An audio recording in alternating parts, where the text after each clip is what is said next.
رنگین خان انہوں نے بھی یہ سوال کیا ہے کہ اب کووڈ کا علاج ہومیوپیتھک نے کچھ دریافت کیا. اچھا دور حاضر کی بات ہے تو ڈیفینیٹلی اس وقت ہاٹ ایشو بھی ہے, تو یہاں پر کچھ چیزیں یہاں پر سمجھنے کے لیے بہت زیادہ ضروری ہیں.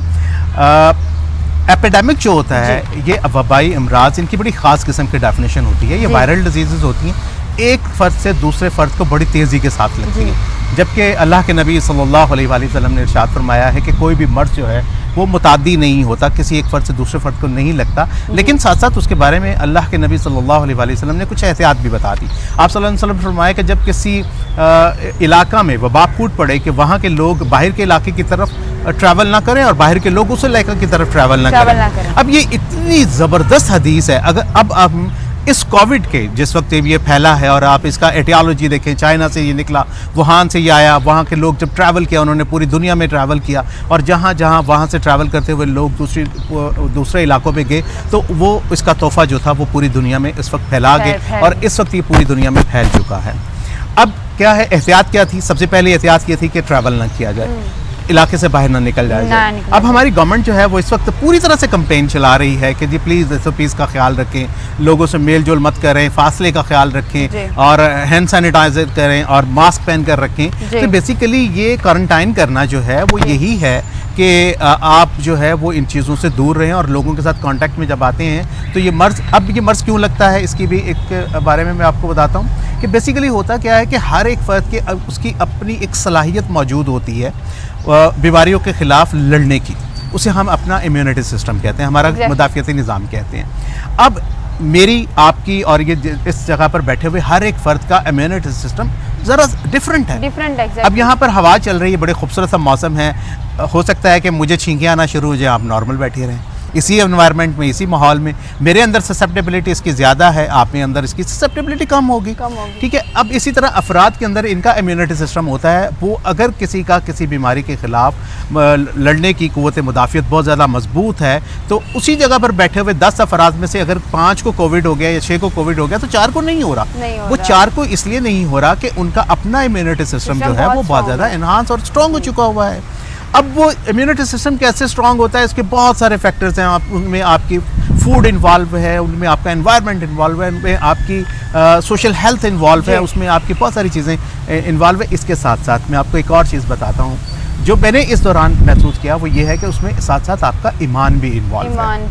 ہے. آپ کی امیونٹی سسٹم کا انہانس کر. اللہ کے نبی صلی اللہ علیہ وآلہ وسلم نے جو ہمیں ضابطہ حیات دیا نا, پوری کائنات میں, پوری دنیا میں آپ جتنی مرضی میڈیکل سائنس کی بکس اٹھا کے دیکھ لیں, جتنے آپ مرضی نیوٹریشنسٹ سے آپ مل لیں, آپ ماہر غذائیات کو جان لیں,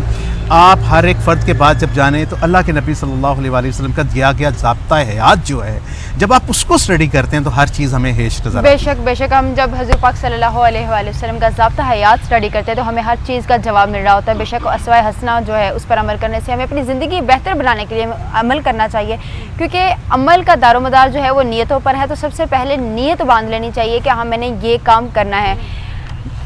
کبھی بھی برائی کی جب ہم نیت باندھ لیتے ہیں تب تک کاؤنٹ نہیں ہوتی جب تک ہم وہ برائی کر نہیں لیتے, لیکن اچھائی جب ہم سوچتے ہیں کہ ہم نے یہ اچھا کرنا ہے تو اس کی نیکیاں ہمیں تبھی سے ملنا شروع ہو جاتی ہیں. اتنا پیارا, اتنا خوبصورت ہے ہمارا اسلام. ناظرین, باتوں کا سلسلہ تو جاری رہے گا, لیکن ہمارے ساتھ نعت خواہ موجود ہیں. میں ان سے درخواست کرتی ہوں محمد ارسلان قادری صاحب, ہم ایک نعت رسول مقبول صلی اللہ علیہ وآلہ وسلم سنا دیجیے.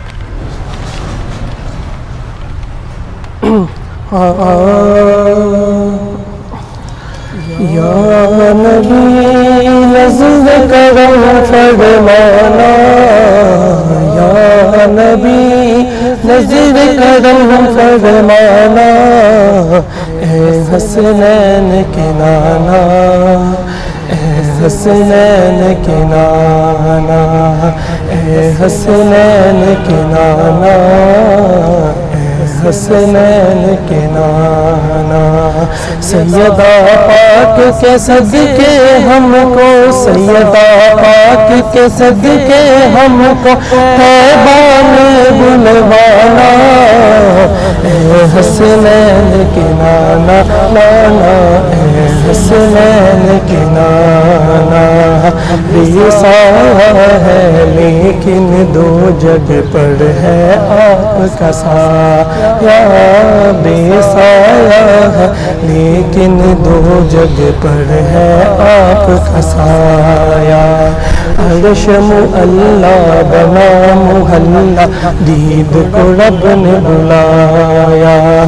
عرش معلا بنا محلہ دید کو رب نے بلایا، حشر تلک نہ ہوگا کسی کا، حشر تلک نہ ہوگا کسی کا ایسا آنا جانا، اے حسنین کے نانا نانا، اے حسنین کے نانا، یا نبی نظر کرم فرمانا، یا نبی نظر کرم فرمانا، اے حسنین کے نانا نانا، اے حسنین کے نانا، آپ کے در کا ہوں میں بھکاری، آپ ہے میرے داتا، آپ کے در کا ہوں میں بھکاری، آپ ہے میرے داتا، سارے رشتے ناتوں سے ہے پیارا اپنا ناتا، سارے رشتے ناتوں سے ہے پیارا اپنا ناتا، آپ تو ہے آتا ہے جن کو، آپ تو ہے آتا ہے جن کو سب کی لاج نبھانا، اے حسنین کے نانا نانا، اے حسنین کے نانا، یا نبی نظر کرم فرمانا، یا نبی نظر کرم فرمانا،